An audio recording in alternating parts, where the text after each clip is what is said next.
สบายดีสบายดีท่านผู้ชมสบายดีไอ้บุญมีสบายดีสบายดีเป็นบ่สบายดีไหมอ๋อสบายดีโอเคถือว่าคลิปนี้ก็เป็นลูกสาวจอมมากินข้าวกินมีเนาะอันนี้ก็ถือว่าสองพ่อลูกเฮาแบ่งกันคนละครึ่งป้าบุญนำกินก้อนแล้วก็มอบให้ทางลูกกินก็ถือว่ามื้อนี้ก็ดีใจเนาะที่ว่าน้องนกได้ซ่อนการที่ว่า ใส่โซฟีพี่น้องขออนุญาตบัดกรรมเนาะพอเข้าพานำวันนี้ความจริงคือความจริงหั่นแหละเพอลูกสาวเพิ่นกาเป็นสาวแล้วเพิ่นกาตกเพิ่นตกอันฮอบเดือนนะใครตกกาทึกอยู่นี่เป็นรอบที่3แล้วเป็นรอบที่3แล้วก็สอนหมดทุกอย่างจนได้เอาอนุญาตได้จนได้เอาสลิปของตัวเองนะมาให้ลูกแล้วก็สอนในการพับการจับอยังต่างสลิปแล้วก็ใส่มันนี่ก็เปลี่ยนแต่ละมือก็สิมอบให้น้องๆกันแหละเบิ่งแล้วก็สิเบิ่งสิแยงเด้อลูกอันมีม่อนมีมุงแล้วที่บอลลูกอยู่น่ะมีมั้ยล่ะ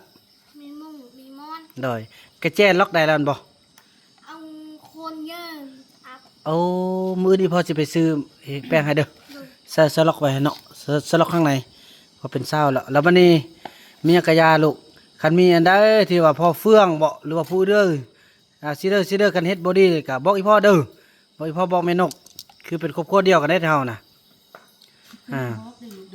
มีหยังก็บ่ต้องอายหยังก็นั่นนี่แหละแล้วคันลูกฮักอยู่อยู่นำอีพ่อแท้ๆน่ะเด้อเราอีพ่อซื้อโทรศัพท์ให้เด้อซื้อโทรศัพท์ให้แล้วก็จะอันนี้จีซื้อโมไฟล์มาใส่ให้ตัวซากมันบ่มีเท่าเนาะซากก็มีแต่ซื้อใส่ของแมรี่ก็ได้เราเที่ยวซากของแมรี่เอาเราพอเฟื่องนะคันเฮ็ดน้ำบ่ดีระบอกพ่อน้ำเลยเด้อบ่ต้องอายเด้อโดยคันว่าจับบ่เด้อบ่นี่ว่าเขามันทราบว่าจริงแจ้งพี่น้องเนาะขออนุญาตเนาะคันว่าไปจับนมลูกเด้อไปจับนมลูกไปจับอักแจะลูกหรือไปกอดไปห้อมยังต่างแบบลูกบ่มักนี่บอกอีพ่อเด้อบอกอีพ่ออีพ่อจะไปซื่อเด้ออันนี้คือความจริงพี่น้องเฮาต้องปกป้องเพราะว่าเขาเจ้าออกมาอยู่แล้วเฮาก็คือกับพ่อแม่เขาเจ้าฉะนั้นเฮาก็ต้องดูแลผู้ใดดีก็ว่าดีผู้ใดบ่ดีก็สั่งสอนบ่ได้ก็บ่ได้อยู่นำกันแหละพี่น้องเนาะบ่แม่นว่าสิหาทางไล่หุ่นนี่ติวไปคันบ่จำเป็นเนาะคันเฮาสั่งสอนสุดที่แล้วก็จำเป็นเด้พี่น้องเดี๋ยวนี้ไอ้เฟื่องนี่ก็ล่มเป็นครั้งสุดท้ายแล้วเท่ากันเดี๋ยวแล่นเอกสารนี่ก็สิแม่นสิได้หยุดก่อน หยุดเบิ่งจิตเบิ่งใจดีกว่าเบานำบ่แน่ใจแหละพี่น้องคันเป็นอันนี้นะขี้ยานละ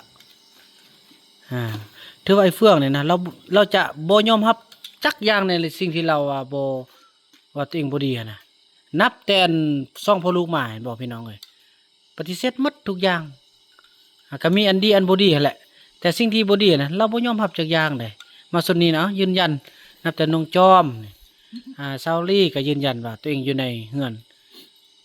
ว่าบ่อย่างต่างบ่มันก็บ่สร้างสิว่าจะได้เบิ่งกันยาวๆตึมก่อนเนาะคันบ่ไหวก็ได้ส่งอีหลีพี่น้องบ่าวน้ำล่มแล้วตำทางน้องน่ะคันว่าคือดีๆคันเจ้าว่าโอ้บ่มาพัฒนาแล้วเจ้าบ่เปลี่ยนบ่แปลงแล้วจะมาทำลายเนี่ยเจ้านี่ซะสมุนครัวค่อยก็แล่นให้เจ้าจักเจ้าบ่มีสมุนครัวเจ้าก็มีสมุนครัวเป็นของเจ้าถูกต้องตามกฎหมายแล้วตอนที่ว่าบ่ได้ย้ายอิหยังตั้งเทื่อรถก็เป็นชื่อเจ้าทุกอย่างจะเอาเมื่อรถจะไปใส่อยู่บ้านอยู่เมืองเจ้ารถมันเป็นของเจ้าทุกอย่างเจ้ามาอยู่นี่แต่พี่ไปเจ้ามาช่วยพระตรงเรื่องช่วยค่อยหาเงินมาสร้างสร้างพัฒนาเจ้าก็ได้รถแล้วเด้คันเจ้าอยู่บ้านน่ะชาตินี้เจ้าก็บ่ได้มันคือความจริงพี่น้องเพราะมันนำลมหมดละเนาะถ้าเปลี่ยนแปลงคนนี่เป็นคนที่บ่ยอมให้ผู้อื่นอันนั้นได้พี่น้องถือว่าบ่ตัวเองดีหมดนะบ่มีอันผิดจักอย่างก็ขึ้นเบิ่งซ่องแม่ลูกนางลีลูกจอมเฮาเป็นคนสร้างดึงเขาเจ้ามาซ่อง3 ปีละ3 ปีกว่าจะฮอด4 ปีละนิสัยจะคอฮู้หมดอันนี้มาอยู่พี่ปลายเรื่องเก่ามันซ้ำนั่นนี่บ่นำกะโอ้เมื่อยขนาดพี่น้องมื้อนี้นี่เห็นบ่น้องจอมมันก็ขึ้นมาอยู่พี่กินข้าวกินน้ำความฮักความแพงกันคือกับพ่อลูกกันเนี่ยกินมีกินโป่งเดียวกันแบ่งกันกินคนละครึ่ง บ่าวบ่นำกินก่อนกินครึ่งหนึงไว้ให้ลูกลูกกินน้ำลังมีปอกหนึงปันกันกินอิ่มครับข้าวแรงนะนั่นแหละพี่น้อยความเฮาความแพงสิเฮ็ดแนวใดอีกล่มละไอ้เฟืองน่ะคันว่าโอ้หาโอกาสครั้งสุดท้ายคือกับหมอไหลเลยเด้หาโอกาสครั้งสุดท้ายบ่าวนำคิดว่ายานสิเป็นแบบหมอไหลเดี๋ยวนี้นะโอ้เฮ็ดซะนะพี่น้อยโอ้ให้แม่ไปลูกไปมักโมเพิ่นเอามักโมให้เบิ่งงาม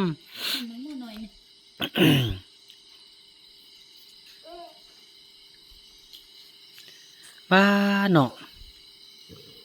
เลือดเนาะนี่บอกโดยลูกจอมอันนั้นนี่บอกพ่อแม่ไปใส่แล้วลูกไปนำอีพ่อบ่ไปได้แม่บ่แล้วก็นอนนี่มันนอนเทิงฮีได้บ่อีพ่อสิแปลงบ่นอนให้หรือว่าจังได๋วะ แต่ว่าคันถ้าว่าลูกบ่อยากมาเขาก็ไปเฮ็ดกระแจใส่เงินให้มีให้ลูกน้องให้แล้วมี เขาเป็นห่วงไปหน่อย มาอันนั้นให้ดี เฮ็ดซะได้นอนเท่าแม่เท่ามีก็ได้เนาะอีพ่อสิใส่เฮ็ดอันเฮ็ดกระแจให้เด้อลูกอิ่มละเนี่ยก็ขึ้นมาเล่นนำพ่อนำแม่อยากกินหยังก็บอกเด้อ เดี๋ยวนี้ก็ได้เหี่ยวขึ้นมาลิ้นน้ำนอง ติดกันดี นี่แหละลูกอายุนำกันนี่แหละแล้วคันลูกเยื้อนี่นะลูกเป็นเศร้าขึ้นมานี่นะที่พ่อสิซอกอันพ่วมเฮ้อพอคันลูกยุ่นนี่นะที่พ่อเอาลงเฟซลงนั่นก็มีแหละคนสิมามักนะบางเทื่ออันก็ว่าบ่ได้เนื้อคู่เนาะพี่น้องเนาะบางเทื่อมีให้มีหน้าแล้วทุกอย่างเราต้องสร้างให้เขาเจ้ามีพื้นที่ก่อนให้เขาเจ้ายอมรับสังคมยอมรับเนาะให้มีหน้ามีบ่ทำการผลิตแล้วก็เขาเจ้าก็สามารถผลิตได้แล้วก็สินั่นแหละพี่น้อย เตรียมจาก4-5 ปีกันให้มันได้อย่างกี่ไรก็17-18 ปีกันซะให้เป็นให้มันถูกต้อง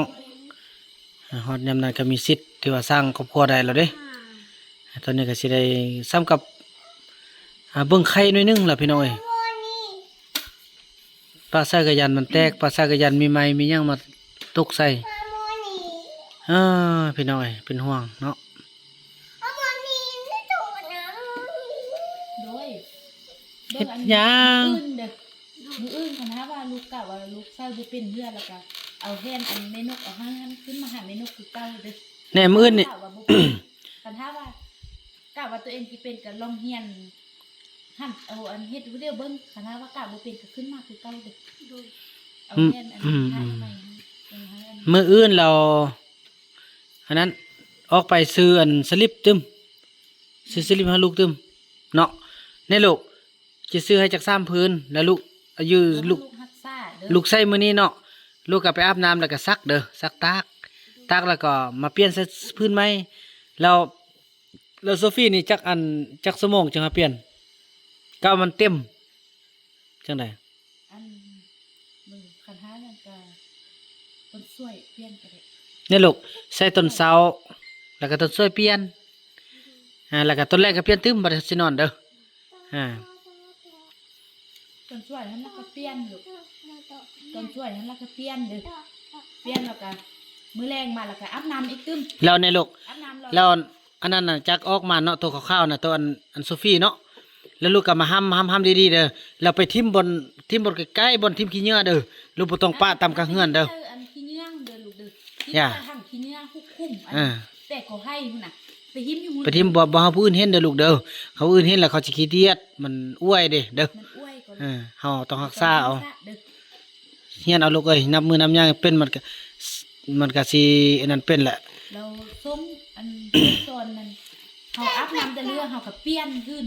อาบน้ำแล้วเฮาก็ซักแล้วก็ไปตากไว้เปลี่ยนขึ้นมั่งอาบน้ำเฮือน้ำมาเฮาก็ซักเปลี่ยนเอาขึ้นมั่งนุ่งเด้อ ถ้าลูกอยู่อีพ่อสิกะเบิ่งก่อนอีพ่อหาเงินหาคำใดแด้เนาะแล้วก็กะว่าลูกก่อนจะอยู่แท้นะอีพ่อจึงซื้อให้เด้อโทรศัพท์เด้อในย่านบ่นึง ไปแล้วมื้อหนึงไปแล้วบ่เอาแล้วนั่นนี่เนาะ แท้จริงแล้วภาครัฐเฮานี่ส่งเสริมให้เขาเจ้าเอากันแหละพี่น้องเอ้ยเพราะว่าถ้าสิเอาได้เนาะแต่ว่ามันบ่มีไผที่เอากันนี่อันได้ยินอันอ่าอีนู่นว่ามักลูกแล้วลูกก็มักอีนู่นบ่ บอก บ่มักน่ะทีนี้ได้เอากันได้แต่มันคือว่าแล้วมันหักเข้าบ่เป็นเข้านะ มันเป็นขี้เหล้าขี้ยานะพี่น้องเอ้ยเมาเหล้าเมายาแล้วก็ให้อันนี้บ่แม่นเว้าเด้พี่น้องภาครัฐเพิ่นก็ส่งเสริมเนาะอยากให้ขยายพันธุ์นั่นแหละแต่อยากเฮ็ดสุดที่แหละแต่เฮ็ดบ่ได้เนาะแต่อีนู่นนี่บ่มักเนาะ เพราะมียังติดอัน นี่นะแมงไม้ติพาดเบิ่งซอกยาแก้พิษมันใส่นี่เข้าขึ้นทิศแขกอะนะคันไปเรื่อยๆเลยลามไปติ๊กเลย จะเอาน้ำมาเอายาใส่ ข้ามไปห้วยเมียงพี่น้องเอ้ยมันบ่ทึกบ่ฮู้ว่าทึกบ่เมียงเป็นแข้งเป็นเปื่อยซ่องบอนแหละพี่น้อง แล้วก็เป็นคันเก่าคันแบบเบ่งขึ้นเลยแน่นขนาดเลยเดี๋ยวนี้นักแข้งเบาน่ะใหญ่กว่าเบื้องปกติเลยเด้พี่น้องเอ้ยเอ้า อันนั้นเสกมันอันนั้นมันไปยึดเนี่ย ไว้เก็บ ไม่เก็ตอยู่ไส อ่ะเม็ดนกมีไทย อันตัวแมงบงเล่น เอาบงเลน ตัวได้ซ้ำนี่ไง อืม ตัวบักเยอะ บงเลน มะบริก็มะบริเอิ้นว่าไว้เก็บ สวยเกต อืม ไปแมงบงมันบ่ คุณดาวเอิ้นนะ แมง เต่า บง ใช่ไหมเต่า แมงบงหมดทุกอันแล้วเป็นไม้เกต บ่ความเข้าระเบาแบบนั้นนะความเข้าระเบาแมงบง อืม เบิ่งจ้ะคือจะผู้โทรแจ้นั่นลิ้นได้ อืม ลิ้นได้หักบกัดเหมือนกระเดียง อืมเห็นว่าแบบบงเล่นมันมือ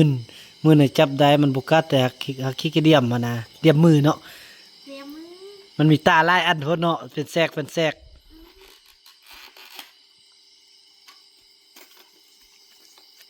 ูกเจ้าอิ่มแล้วบ่ ยิ่งเดียว อิ่มอ่ะ อืมแสดงลูกสิไปนอนและติ ไปนอนละ ลูกมีไฟบ่ บอก เอาเฮ็ดซะได้สิเอาไฟตัวใดไปซะได้บ่งมมืดไปเด้อเนี่ย ไปมือเลย พยานงูลูกก็เห็นงูกลางคืนน่ะบ่เห็นติ เคยเห็น เห็นดีเนี่ย บัว อิ่ม แล้วสมมุติอันมีหนูมีหยังอยู่ในกอกไหนลูกก็เบิ่งเห็นบ่ เห็น บ่เห็นคือมื้อเว้นเลย อืม ว่าไป ได้แห่นี่ลูก ตัวติ หมดตัว ว่าเฉพาะเขาเจ้าบ่นอนกลางคืนเป็นแต่ยานแน่ซั่นน่ะอีพ่อยานเอาซั่นน่ะนี่แล้วสมมุติอันลูกรอกลางคืนนี่ลูกก็เห็นหนูเห็นหยังลูกก็เห็น เคยเห็น แล้วบ่เอาไฟใส่ย้อนนี่ก็เบิ่งเห็น บอกไปเอาไว้กับซ้ เอา ำย้อม บ่เห็นแจ้งติเอาลูกไปเอาโทรศัพท์มาให้พ่อได้ไหมอืตัวเอาตีนี่โอเคลูกเมื่อแล้วนะลูกบ๊ายบายมื้ออื่นขึ้นมาเรียนแม่นกเด้อโอเคลูกพอดีมีเขาเจ้าโทรมาพี่น้องมีเวียกเนาะถือว่าจังสั้นแหละพี่น้องเนาะถือว่าคลิปนี้ก็จะขออนุญาตจบคลิปกันเพียงส่ำนี้ก่อนแล้วก็ว่ากันใหม่ในคลิปต่อไปเด้อพี่น้องคลิปนี้บ่าวนำขอกล่าวคำว่าสบายดี